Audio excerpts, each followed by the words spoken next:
Hi, I'm Patty Hilton, and I am honored and excited to be here with you tonight to discuss this small group's message. And tonight we're going to talk about why is community important to your faith during suffering. So, when I was 13, I was having a hard time with the fear of dying. And so I went up to my friend one Sunday after church and I just shared with her. She sat and listened, and then she rolled up the magazine that was in her hands and she proceeded to hit me on the head with it. And she was like, Patricia, this is ridiculous. You're not dying. And she got up and she left. So matter of factly. Her statement and whack on my head really made that fear of dying leave, and I really needed that. God has a positive plan and future for our lives, but sometimes suffering makes it hard to remember those promises. We need a good whack on the head to remember those, metaphorically speaking.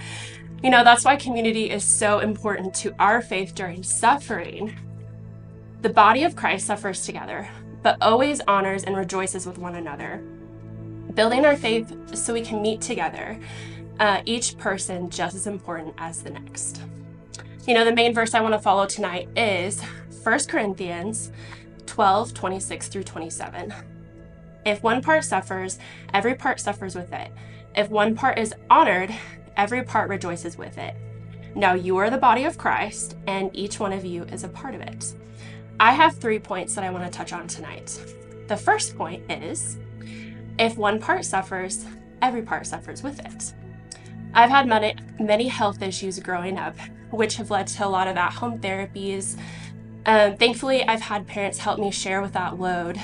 And during those times of treatment, my family was offered community and support and fortitude.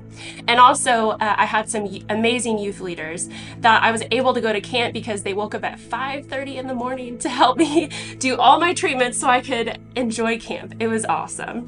And it was such a blessing.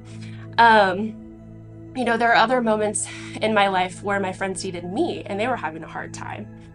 But we have to be careful that we don't assume what is true to be in other people's lives. We can't assume that their suffering is their fault or as a result of sin.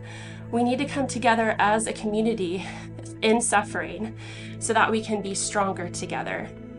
My second point is, if one part is honored, every part rejoices with it.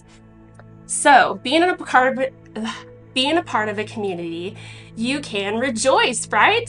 So I love this. It's so easy to rejoice.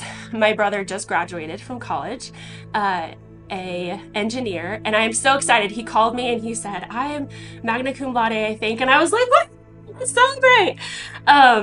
So sometimes the hardest part about honoring and rejoicing with others is because they get their win when you haven't quite got yours.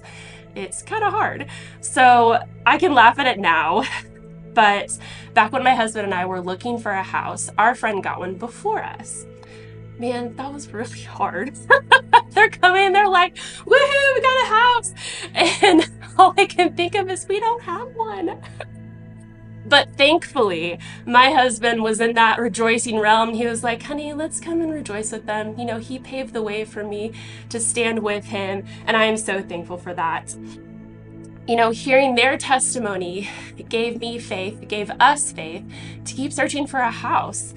And 2 years later, we did find a home. So, honor and rejoicing one another helped us use our mustard seed faith, and it can help with yours as well.